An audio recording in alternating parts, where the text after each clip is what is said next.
Proverbs 10:4 says, "Lazy hands make for poverty, but diligent hands bring wealth." So today in this video, I'm just going to unpack this verse because I see a lot of people that kind of twist it. Either way, I just want to go ahead and unpack this for the sake of this video so that people can understand what this verse means.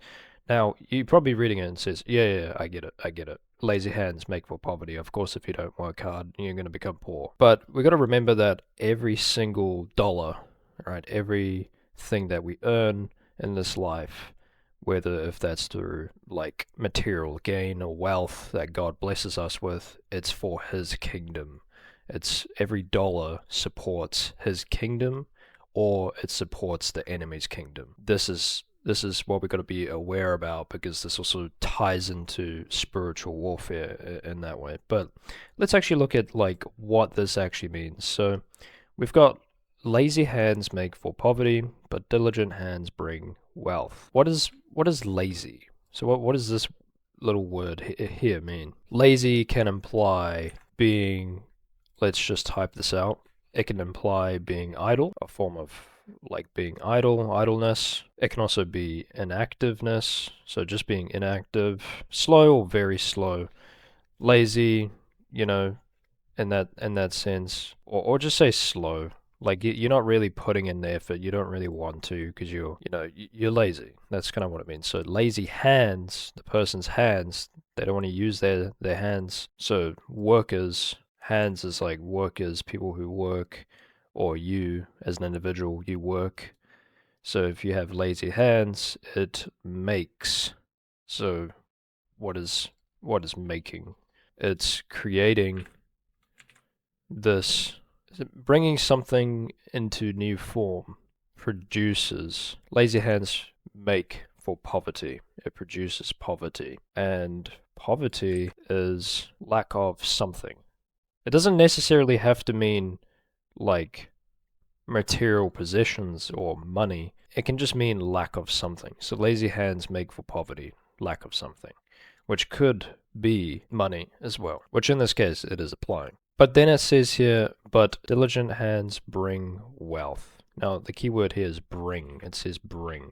We'll look into that in just a second. So it says bring, but first diligent. What is being diligent here? Being hard working, or being active, or doing work thoroughly, putting careful thought into your work, things like that. So that is what being diligent is. And then bringing, what is bringing? So look at that now. So bringing is producing or generating or yielding. You yield a result from your hard work. So Proverbs 10:4, lazy hands make for poverty. It produces poverty. It gives you a lack of something, right? Lack of money if you don't work, or things like that. You just don't put in the effort. You're idle. You're inactive. You're slow.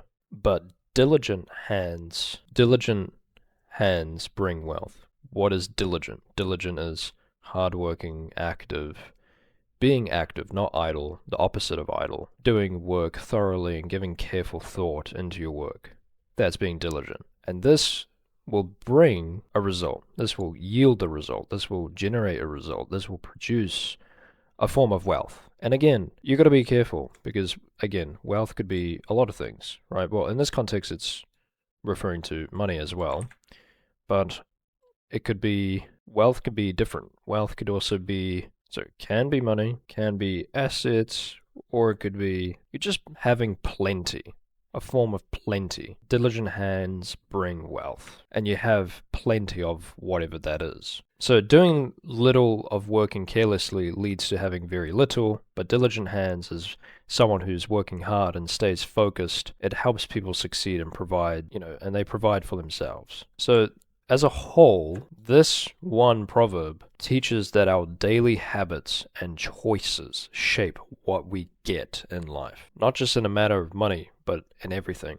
So if we don't do something, we're going to have lack of something. If we have diligent hands, we can bring that result. Our daily habits and choices directly affect our future. Now, this may speak of physical provision, but being diligent also builds good character, skills, and most importantly, trust with others. So this is more of a life lesson. This is what Proverbs is about. It's a book of wisdom and lessons